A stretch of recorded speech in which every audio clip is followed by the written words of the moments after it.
Amém. Essa é a vitória que venceu este mundo. Esse Jesus é a tua fé que pode fazer toda a diferença se você crer nessa história. Eu quero lhe dizer que essa é uma história que começa lá no Velho Testamento, quando um povo oprimido, cativo, maltratado, Deus ouve o clamor desse povo. A Páscoa tem início lá no livro do Êxodo, para resgatar pessoas. É incrível o que a gente viu aqui hoje. Crianças de uma comunidade simples, mas que também têm sido resgatadas por esse amor de Jesus. Com certeza, famílias que aqui estão hoje, representando esses pais. Tem alguém familiar dessas crianças aqui hoje? Levanta aí, olha aqui, tem uma turma aqui, tem mais alguém aí onde você está? Fica de pé para que essa comunidade possa aplaudir. Pode ficar de pé, vamos aplaudir o que Deus tem feito ao redor dessa comunidade.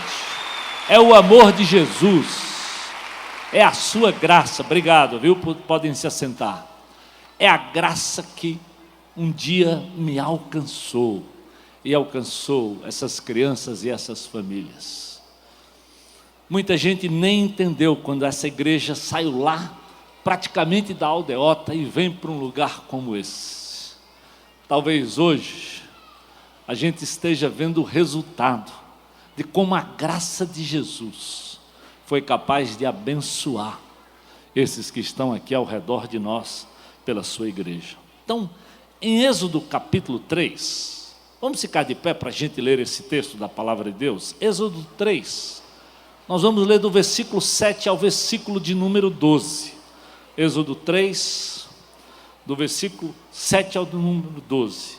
Disse o Senhor: de fato, eu tenho visto a opressão sobre o meu povo no Egito.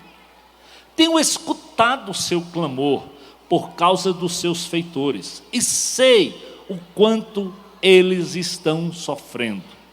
Por isso eu desci para livrá-los das mãos dos egípcios e tirá-los daqui para uma terra boa e vasta, onde manam leite e mel, a terra dos cananeus, dos hititas, dos amorreus, dos ferezeus, dos heveus e dos jebuseus. Pois agora o clamor dos israelitas chegou a mim, e tenho visto como os egípcios os oprimem. Vá, pois, agora, eu envio a Faraó para tirar do Egito o meu povo, os israelitas. Moisés, porém, respondeu a Deus: quem sou eu para apresentar-me ao Faraó e tirar os israelitas do Egito? Deus afirmou: eu estarei com você. Esta é a prova que sou eu quem o envia. Quando você tirar o povo do Egito, vocês prestarão culto. Obrigado, Senhor, pelo nosso privilégio hoje de prestar culto ao Senhor, porque assim como aquele povo que vivia oprimido, que era maltratado, assim como Jesus foi, nós também vivemos num país de tanta opressão, de tantos maltratos, de tanta insegurança, de tanta tristeza, de tanta corrupção que nós vivemos justamente nessa semana, Deus. Oh Deus, assim como o Senhor libertou aquele povo, assim como o Senhor já libertou algum de nós, que nessa noite o Senhor liberte outros, que conheçam a graça, que conheçam esse amor que veio ao encontro da minha necessidade e da necessidade de todo aquele que o reconhece como Senhor e Salvador. Deus, a história da Páscoa é uma história de um Deus vivo, no Velho e no Novo Testamento. É por isso que hoje nós celebramos a grande, tremenda vitória naquele que se fez homem, que habitou entre nós, que nós vimos a sua glória, que venceu a morte, que ressuscitou e hoje está à destra de Deus para interceder por nós, pela sua igreja, pelo seu povo. Oh Deus, nos abençoa nessa noite. nos faz contemplar o teu cuidado, a tua bondade, acima de tudo, a tua presença santa e gloriosa. Nós oramos, Deus, em nome de Jesus. Amém. Podemos assentar? Então, a história da Páscoa começa exatamente com a demonstração de um Deus que é vivo, que pensa no seu povo, que olha para o clamor e para a aflição do povo. O povo estava oprimido, dominado por um faraó, completamente sem perspectiva. Mas a Bíblia diz aqui em Gênesis 13 que o Senhor vê a opressão que o povo estava passando. Talvez hoje, todos nós estamos dizendo: Senhor, o Senhor está vendo o que está acontecendo com esse país também? O Senhor vê que desânimo nós temos com esses políticos que estão aí, com o governo que aí está instalado? Eu acho que quando a gente escuta essas histórias, a gente fica desanimado. Mas que bom que quando o povo estava assim, Deus se revelou. Quem sabe a hora mais do que nunca de Deus se revelar e usar pessoas sérias e honestas para mudar um pouco da história do nosso próprio país. Assim foi lá na Páscoa. O Senhor viu, o Senhor escutou, presta atenção, Ele viu e Ele escutou. Creia, meu amado, não importa onde você está e como você está, Deus vê, sabe a sua necessidade e Ele ouve o seu clamor. É por isso que Jesus diz: pede, que eu vou te dar. Bate, porque a porta vai se abrir. Me busca e você vai me achar. O mesmo Deus que viu lá, que olhou para aquele povo, é aquele Jesus que olhou para as crianças, que olhou para uma prostituta, que olhou para um cobrador de impostos mal visto pela sociedade, mesmo que ele estivesse se escondendo lá numa árvore. Deus diz: Zaqueu, desce daí, hoje eu vou na tua casa.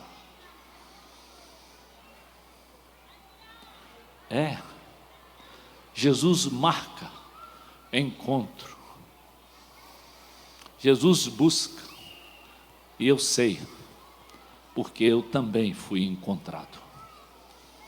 Eu nem preciso pensar em Zaqueu, eu lembro bem como eu fui encontrado. O Senhor está atento ao sofrimento do seu povo. Deus sempre toma, mesmo que você pense que não, Deus sempre toma conhecimento do que acontece na minha vida, do que acontece na tua vida. O povo estava distante da sua terra natal, oprimido por um governo, com certeza, talvez, muito mais duro, muito mais déspota do que o nosso.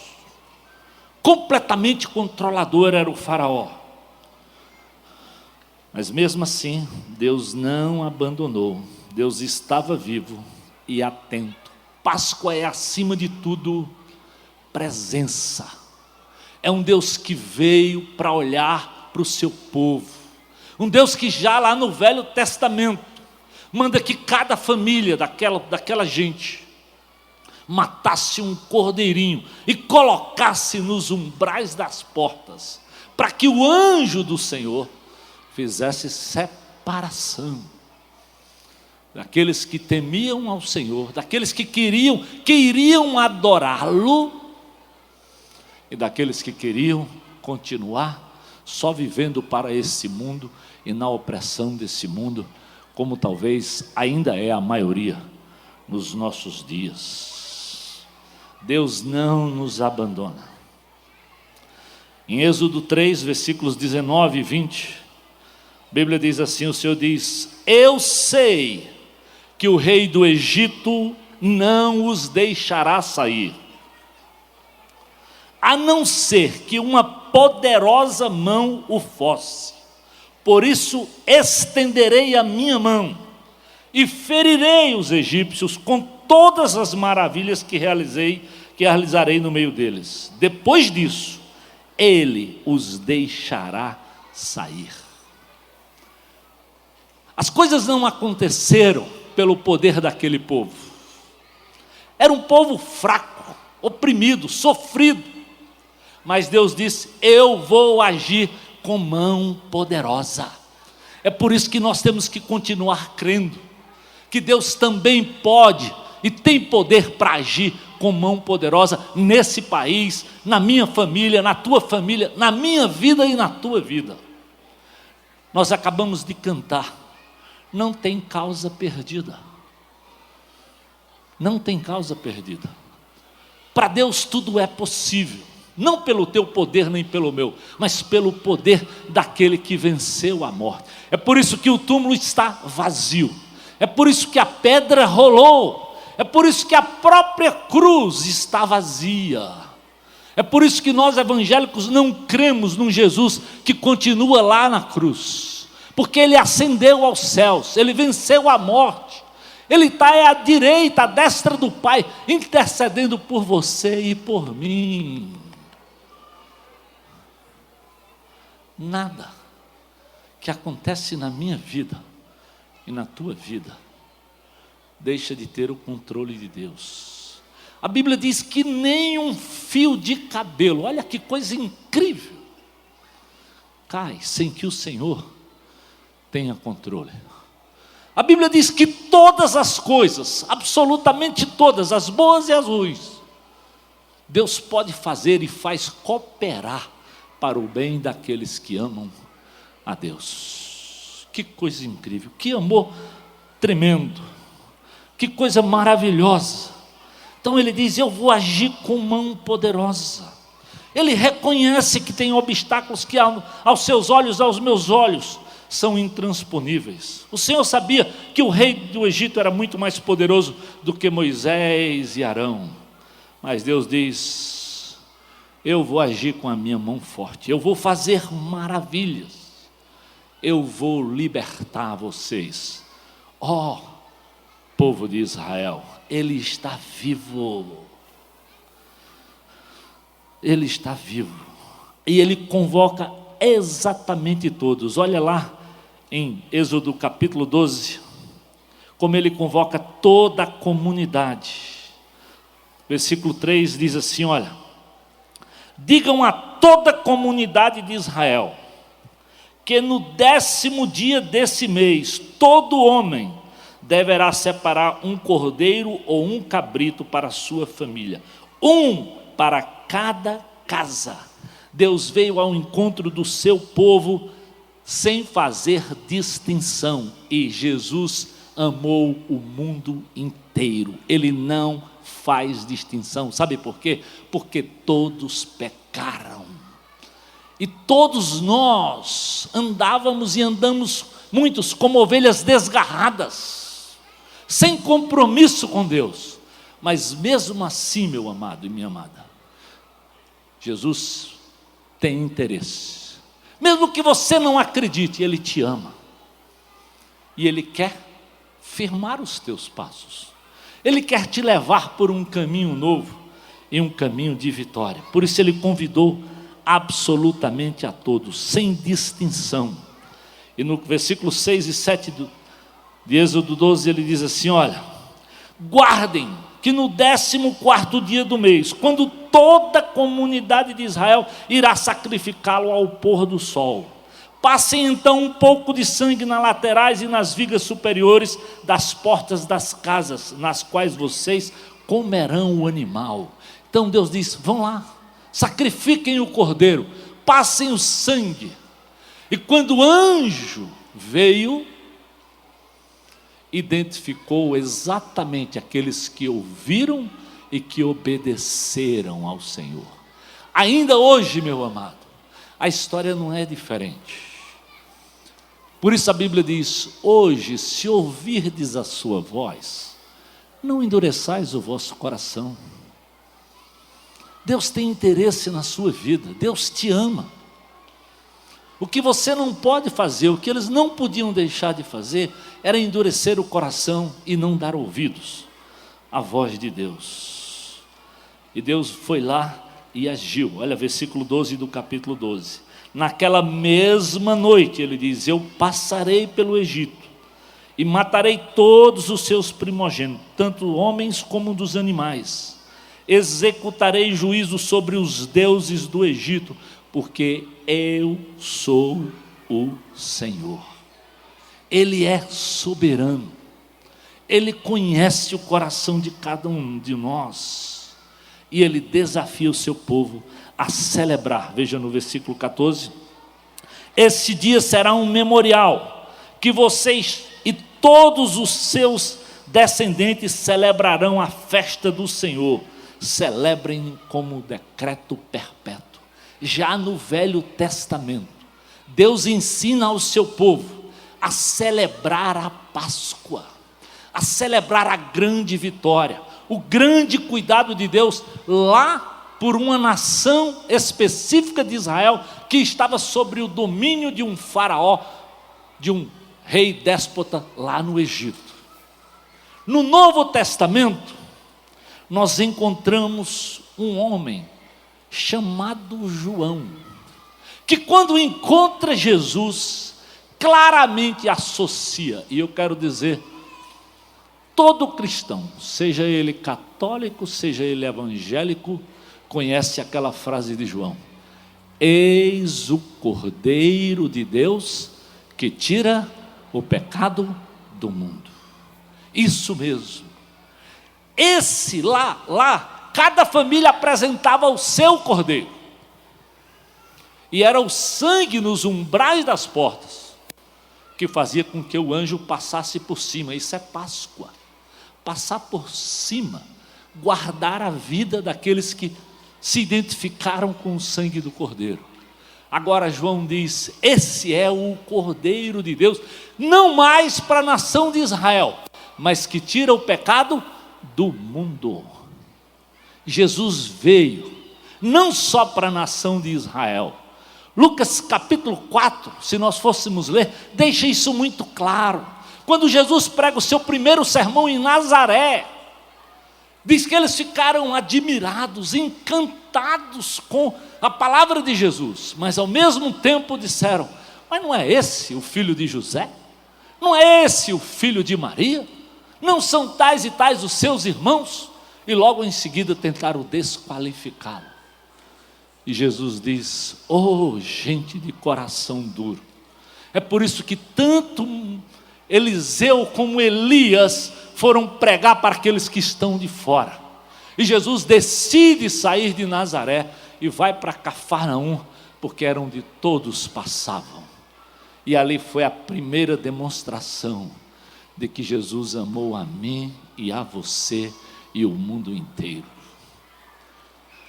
Ele cumpria exatamente aquilo que João já havia profetizado. Esse é o Cordeiro de Deus que vai pensar no mundo inteiro. O próprio Isaías, o profeta, já disse: ele foi transpassado por causa das nossas transgressões, ele foi esmagado por causa das nossas iniquidades. O castigo que nos traz a paz estava sobre ele, e pelas suas feridas é que nós fomos sarados. Ele é aquele Cordeiro que passa na minha vida, que passa na tua vida e pode te amar, sarar tuas dores, teus traumas e tuas lutas. É isso que foi falado aqui sobre o celebrando. Nós falamos no celebrando de princípios que esse Jesus nos ensinou, que é capaz de cuidar traumas, dores emocionais, lutas que temos, porque Ele habitou entre nós. Aquele que é a palavra tornou-se carne, diz João 1,14, viveu entre nós, nós vimos a sua glória, glória como do unigênito vindo do Pai, cheio de graça e verdade. Presta atenção, Ele veio cheio de graça, porque Ele sabe que eu e você não temos nada para oferecer, não é por obras suas nem minha, é por aquilo que Ele fez lá naquela cruz, É por isso que ao final, lá naquela cruz, ele diz: está pago, está consumado. Você não tem que fazer nada senão crer e confessar Jesus como Senhor e Salvador da sua vida. Em Mateus, a Bíblia diz assim: ele não está aqui, ele ressuscitou exatamente como ele tinha dito. Venham ver o lugar onde ele jazia. Vão depressa, avise aos seus discípulos que ele ressuscitou. Ele está indo adiante de vocês lá para a Galileia. Ele sempre procurando a mim e a você. Ao ponto que lá em João 11:25 ele diz para todos nós: eu sou a ressurreição e a vida. Aquele que crer em mim, ainda que morra, viverá. E quem vive e crer em mim, não morrerá eternamente. Aí a pergunta é: você crê nisso? Qual é a grande diferença? Você crê nisso? Será que você celebra a Páscoa só porque vai comer chocolate? Só porque vai comer pão de coco? Só porque vai comer um peixe? Só porque vai encontrar amigos? Não. A verdadeira Páscoa tem uma história do Cordeiro de Deus que morreu no meu lugar e no teu lugar, que diz: eu vim para que todo aquele que crer em mim, ainda que morra, viverá. Porque assim como ele venceu a morte, todo que crer em mim, ele diz, ainda que morra, vai viver. Por isso Paulo diz: a vitória que vence o mundo é a nossa fé. Por isso Paulo diz: olha, se Cristo não ressuscitou, seria vã a nossa fé, porque nós creríamos num Deus que ficou morto. Mas a verdadeira história é uma cruz vazia, é um túmulo vazio, é um Deus que está lá à direita de Deus, intercedendo, hoje, olhando para você, que talvez nunca entregou a sua vida para Jesus. Eu quero lhe dizer que muito mais do que um bom chocolate, muito mais do que um bom pão de coco, uma mesa farta de bacalhau, um peixe gostoso, é encontrar na Páscoa esse Cordeiro de Deus que veio para tirar o pecado do mundo, que veio para te salvar, que veio para te dar vida eterna e vida em abundância. E ele mesmo diz: eu sou a ressurreição e a vida. Quem crer em mim, ainda que morra, viverá. Crês tu nisso? Eu quero orar, querido, e quero fazer uma pergunta a você. Será que você crê nisso? Será que você entende que essa obra de Jesus é para você? Não importa como você esteja aqui. Naquela multidão, muitos entenderam e creram, e a Bíblia diz que foram salvos. E hoje aqui, muitos já reconheceram essa história e já confessaram Jesus como Senhor. Mas talvez hoje Deus te trouxe aqui para que essa Páscoa tivesse realmente um significado muito mais profundo, e você conhecesse aquele que venceu a morte, que vai te dar vida eterna e que vai te conduzir à presença do Pai. Vamos orar? Deus, obrigado porque o Senhor vive. Obrigado porque aquela cruz está vazia. Obrigado, Senhor, porque aquele túmulo está vazio.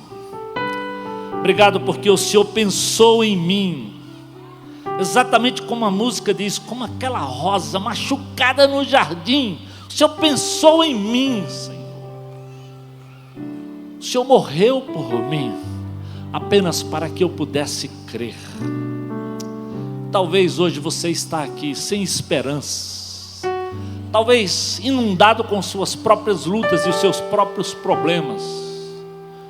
E hoje Jesus quer te dar esperança, quer te dar vida, quer te livrar da morte, quer te dar uma esperança eterna. Enquanto nós cantamos essa música, eu quero que você pense bem na letra dela. E se Deus estiver falando com você, vem aqui à frente, eu quero orar com você, para você entregar a sua vida. Vamos, igreja, vamos ficar de pé e vamos cantar essa música preciosa.